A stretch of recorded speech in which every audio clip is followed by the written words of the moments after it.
Assalamualaikum warahmatullahi wabarakatuh. Waalaikumsalam warahmatullahi Waalaikumsalam warahmatullahi wabarakatuh. wabarakatuh. Selamat pagi anak-anak. Bagaimana kabarnya hari ini semua? Pagi, Pak. Pagi, Pak. Alhamdulillah Sehat, luar Pak. biasa. Allahu Akbar. Alhamdulillah. Oke, alhamdulillah ya. Semoga semuanya dalam keadaan sehat dan tetap semangat nih dalam belajar. Sebelum memulai pembelajaran, marilah kita berdoa terlebih dahulu nih agar ilmu yang kita pelajari pada hari ini menjadi ilmu yang berkah dan bermanfaat. Oke, untuk Ahmad Naufal, silakan pimpin temannya untuk berdoa. Baik, teman-teman semuanya, sebelum kita memulai pembelajaran pada hari ini, alangkah baiknya kita berdoa terlebih dahulu. Berdoa dimulai.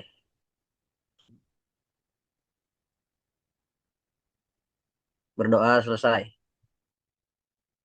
Baik, terima kasih kepada Ahmad Naufal yang telah memimpin pada uh, doa pada pembelajaran pada hari ini. Baik, selanjutnya saya akan mengecek nih kehadiran kalian semua. Oke, saya sebut ya. Yang saya sebut tolong dijawab. Ahmad Naufal hadir. Hadir, Pak. Oke, selanjutnya Randi Zahran hadir. Hadir, Sir. Oke, selanjutnya ada Andre Prayoga. Apakah hadir? Hadir, Pak. Oke, baik hadir semua ya ternyata. Oke.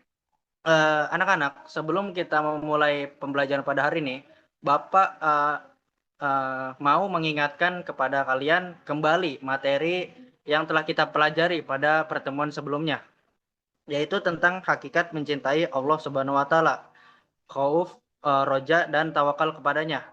Siapa di sini yang masih ingat apa yang dimaksud dengan tawakal kepada Allah Subhanahu wa taala dan mengapa seorang muslim harus memiliki sikap khauf dan roja secara seimbang? Saya apa masih ingat, Pak? Oke, boleh Ahmad Naufal, silakan. Nah, jadi kalau tawakal itu artinya berserah diri kepada Allah Subhanahu wa taala setelah berusaha semaksimal mungkin.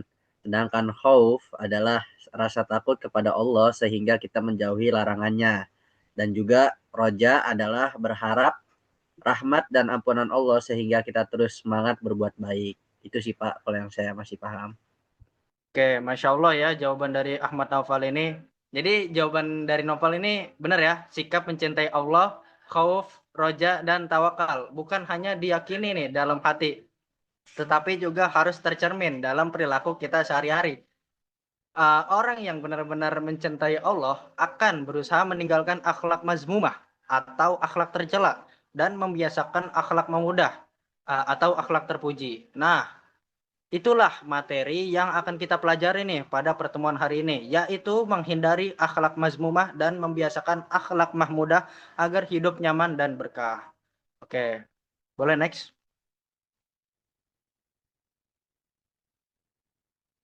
Nah, hari ini karena kita akan mempelajari tadi ya materi tadi, diharapkan nih tujuan pembelajarannya kalian peserta didik setelah mengikuti pembelajaran ini peserta didik diharapkan mampu yaitu menjelaskan pengertian akhlak mahmudah dan akhlak mazmumah. Terus yang kedua mengidentifikasi contoh akhlak mahmudah dan mazmumah. Yang ketiga menganalisis dampak dari kedua akhlak tersebut. Terus juga menerapkan akhlak mahmudah dalam kehidupan sehari-hari. Oke. Nah, di sini uh, teman-teman ada pernah gak kayak dibohongi oleh teman, terus kayak melihat teman saling membantu, dan juga sebaliknya nih, pernah nggak kalian melihat atau merasa iri terhadap keberhasilan orang lain? Ibnu Rizal di kolom komentar bilang pernah. Oke, jadi harus dibedakan ya Ibnu Rizal antara akhlak mahmudah dan akhlak mazmumah nih. Yang akhlak mazmumah kita hindarkan, terus yang akhlak mahmudah, akhlak terpuji kita terapkan. Nah, di sini Bapak ada dua gambar nih. Menurut kalian mana perilaku yang harus kita teladani? Gambar pertama itu sedang membantu, gambar kedua sedang berkelahi. Yang pastinya gambar pertama ya, yaitu gambar saling membantu karena sesungguhnya juga sejatinya manusia adalah makhluk sosial yang tidak bisa hidup sendiri. Jadi membutuhkan satu sama lainnya. Boleh next? Nah, langsung aja ke inti materinya ya, yaitu akhlaknya. Secara bahasa, etimologi, kata akhlak berasal dari bahasa Arab, al-akhlak, bentuk jamak dari khuluq, yang berarti budi pekerti, perangai, tabiat, watak, atau karakter. Secara istilah terminologi, menurut Imam Al-Ghazali, akhlak adalah sifat yang tertanam dalam jiwa, yang darinya lahir berbagai perbuatan dengan mudah dan spontan tanpa memerlukan pemikiran atau pertimbangan terlebih dahulu. Definisi ini menjelaskan bahwa akhlak merupakan karakter yang telah melekat pada diri seseorang sehingga mendorongnya berperilaku secara alami, nature, baik maupun buruk. Oke, next.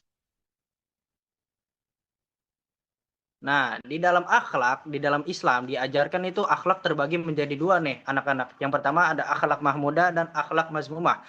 Yang akhlak mahmudah nih, yaitu perilaku terpuji yang diperintahkan oleh Subhanahu wa taala dan dicontohkan oleh Rasulullah Shallallahu alaihi wasallam.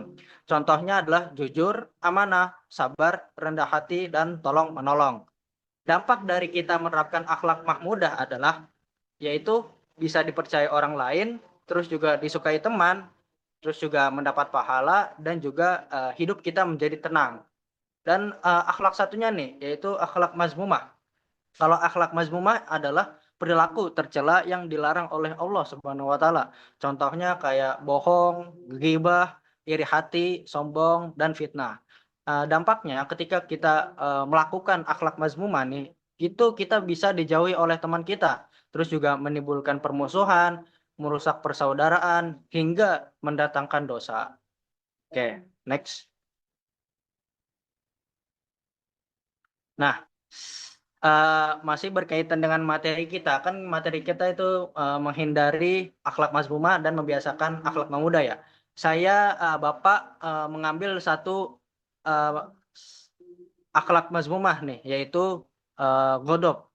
Jadi, godop atau temperamental atau sifat mudah marah dalam bahasa Arab berasal dari kata godop. Dari kata dasar godiba yakdibu godoban. Menurut istilah, godop berarti sifat seseorang yang mudah marah karena tidak senang dengan perlakuan atau perbuatan orang lain. Godop juga sifat amarah, selalu mendorong manusia untuk bertingkah laku buruk. Nah, apa sih penyebab dari sifat godop itu?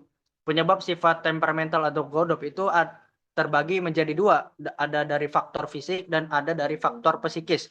Kalau dari faktor fisik, jasmani, yang pertama itu bisa karena kelelahan yang berlebihan.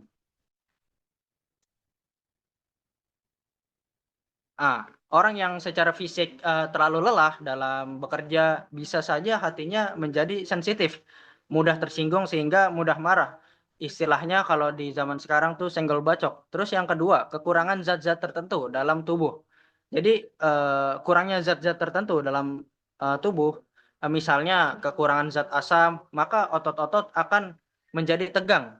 Sistem pencernaan terganggu, bahkan terjadi reaksi kimia pada otak sehingga mudah nih terbawa perasaan dan cepat tersinggung dengan sesuatu yang membuat tidak nyaman. Kalau ini juga bisa dimaknai kayak kekurangan zat itu kayak uh, telat makan gitu. Jadi kalau telat makan kan lapar sehingga mudah tersinggung gitu. Terus yang ketiga reaksi hormon kelamin. Uh, Hormon kelamin pun ini dapat menjadi penyebab seseorang menjadi mudah marah dan sensitif. Misalnya nih, seseorang yang sedang mendekati siklus haid, terutama perempuan ya, khususnya perempuan. Kita sering mendengar adanya pramenstrual syndrome yang ditandai dengan munculnya gejala perubahan suasana hati, kelelahan, mudah marah, dan depresi, dan lain sebagainya. Itu hormon kelamin ya, khususnya perempuan tuh ketika pengen haid gitu, jadi gampang marah gitu. Yang kedua nih dari faktor psikis yaitu rohaniahnya. Yang pertama faktornya adalah ujub atau bangga terhadap diri sendiri. Maksudnya gimana nih? Jadi maksudnya uh, ujub, rasa bangga seseorang terhadap diri sendiri itu baik dalam hal pemikiran, pendapat, status sosial, keturunan atau kekayaan merupakan salah satu sebab munculnya kemarahan seseorang apabila tidak dikendalikan dengan nilai-nilai ajaran agama Islam. Ujub sangat dekat dengan kesombongan. Apabila seseorang memiliki sifat ujub, uh, tidak mendapatkan pengakuan dari orang lain seperti yang ia harapkan, maka sangat berpotensi munculnya sifat amarah yang dapat merugikan. Terus yang kedua, perdebatan atau perselisihan. Nah, kalau debat ini adalah adu argumen antara satu pihak dengan pihak lain untuk memutuskan atau mendiskusikan tentang sebuah perbedaan. Akibat buruk yang ditimbulkan dari perdebatan itu eh, di kalangan adalah eh, akibat buruk yang ditimbulkan dari sebuah perdebatan di kalangan masyarakat sangatlah banyak tuh. Itulah sebabnya Islam melarang terjadinya perdebatan meskipun yang diperdebatkan adalah sesuatu yang benar.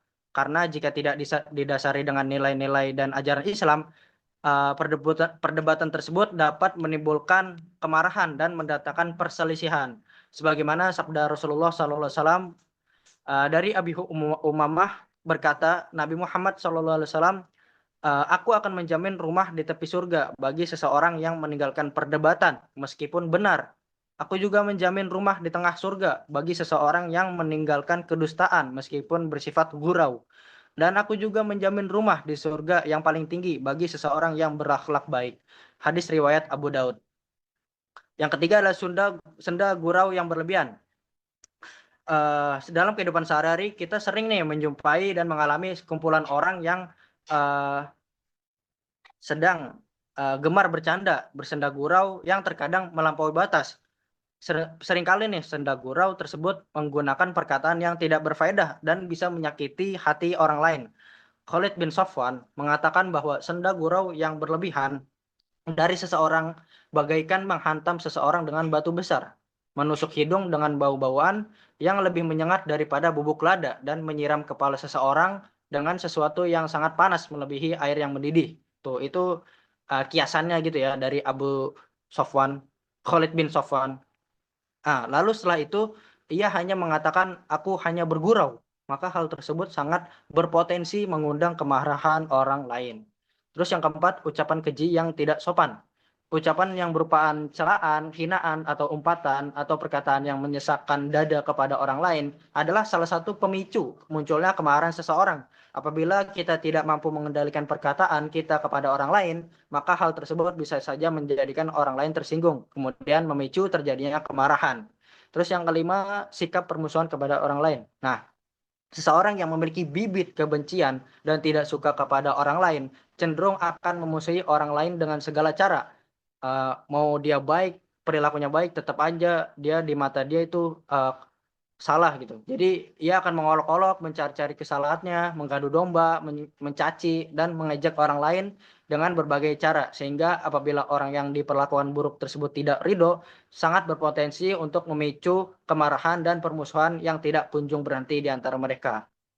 Jadi ada hadis nih, barang siapa yang mampu menahan amarahnya, sedangkan bisa saja ia meluapkannya, Allah Subhanahu wa taala akan memanggilnya di hadapan para makhluk pada hari kiamat untuk memberikan pilihan baginya bidadari yang ia inginkan. Hadis riwayat Abu Daud. Oke, next. Nah, gimana sih cara menghindari agar kita tidak sifat temperamental atau godok? Yang pertama itu kita membaca ta'awuz. Terus yang kedua merubah posisi. Misalkan kita tadinya berdiri, kemudian kita duduk, kemudian ketika duduk masih marah, kemudian kita tidur, dan ketika apabila masih marah tidur, kemudian kita berwudu. Terus yang ketiga diam atau tidak berbicara. Ketika kita menahan amarah, kita dianjurkan untuk diam atau tidak berbicara untuk meredakan amarah yang ada di dalam tubuh kita. Terus yang keempat ada berwudu. Nah, sama kayak tadi nomor 2 tadi ya, berwudu. Terus yang kelima mengingat wasiat Rasul dan janji Allah. Oke, next. Nah, ada dalil menghindari sifat temperamental nih. Dari Ali Imran ayat 134 adalah ayat yang menjelaskan karakteristik orang yang bertakwa. Salah satunya adalah orang yang bisa menahan amarahnya. Oke, silakan yang mau baca.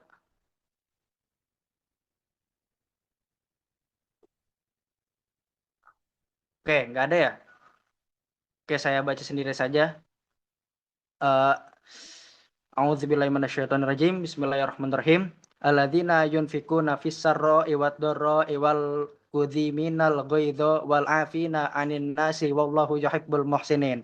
Yang artinya yaitu orang-orang yang berinfak baik di waktu lapang maupun sempit dan orang-orang yang menahan amarahnya dan memaafkan kesalahan orang lain.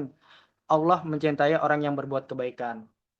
Jadi di sini maksudnya eh, ketika kita mampu menahan amarah itu oleh Allah disebutkan adalah orang-orang yang bertakwa gitu. Oke, next.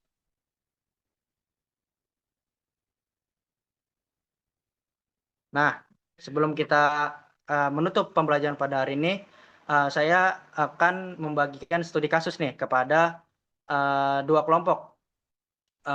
Kelompok pertama akan saya bagikan perwakilannya kepada Ahmad Naufal ya.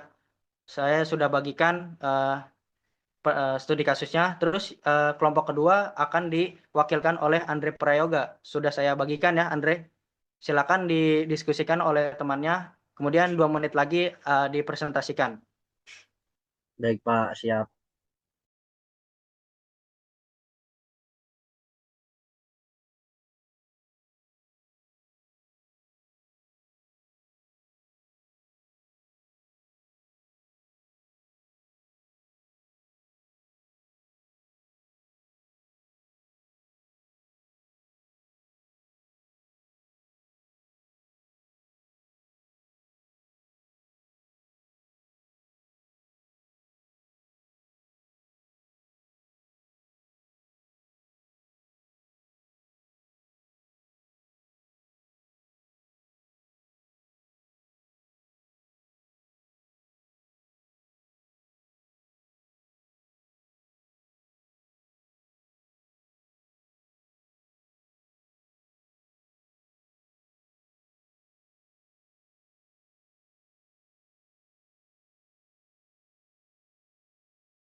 Oke, waktu sudah selesai.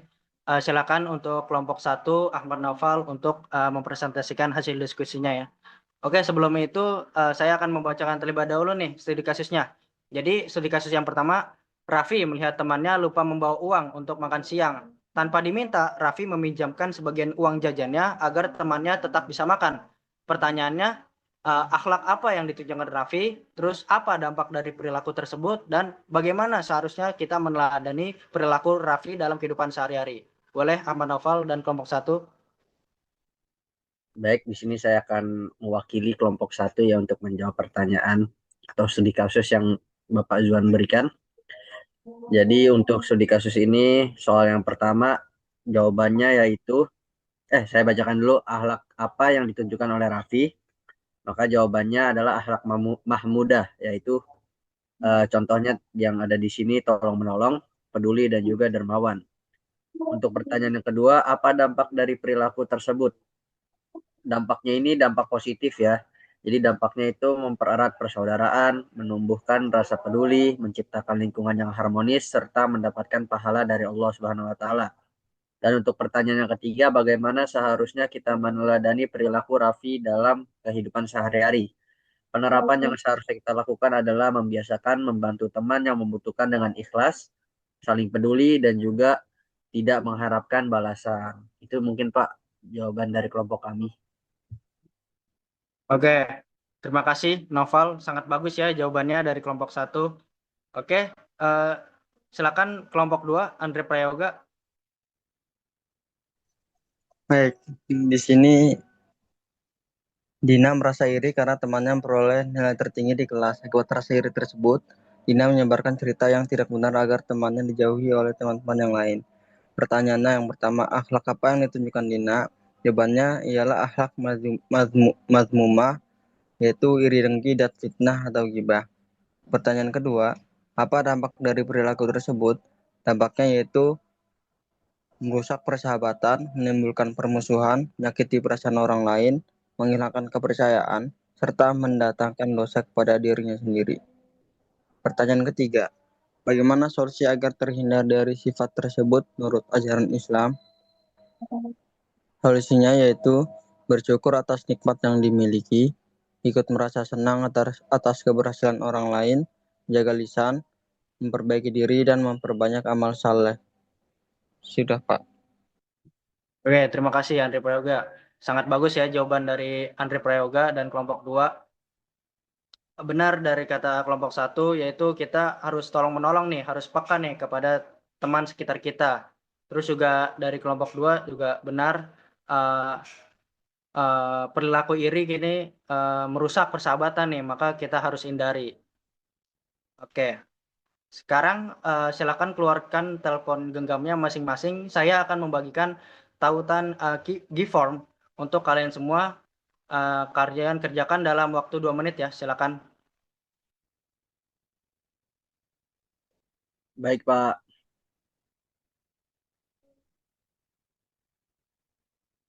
Oke, karena Bapak ada rapat abis ini, untuk giveaway-nya dikerjakan di rumah saja ya. Oke, langsung saja Bapak tutup.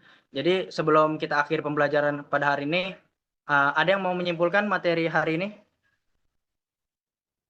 Izin Pak, saya ingin memberikan kesimpulan. Oke, Randi, bagus, silakan. Baik Pak, dari kesimpulan saya hari ini menyimpulkan bahwa lakma muda adalah perilaku yang terpuji yang diperintahkan oleh Allah, seperti jujur, amanah, sabar, dan tolong menolong. Sedangkan akhlak mazmumah adalah perilaku tercela yang harus kita hindari, seperti berbohong, iri dengki, gibah, dan sombong. Alam muda memberikan banyak manfaat, Pak, seperti membuat hidup lebih tenang, disukai dan dipercaya orang lain, serta mendapatkan pahala dari Allah. Sebaliknya, akhlak mazmumah dapat merusak hubungan dengan sesama, menimbulkan permusuhan dan mendatangkan dosa. Oleh karena itu, sebagai seorang muslim, kita harus membiasakan akhlak mahmudah dan menghindari akhlak mazmumah agar hidup menjadi nyaman, damai, dan penuh berkah. Mungkin sekian dari kesimpulan saya, Pak. Baik, terima kasih Masya Allah Randi atas kesimpulannya yang sangat baik.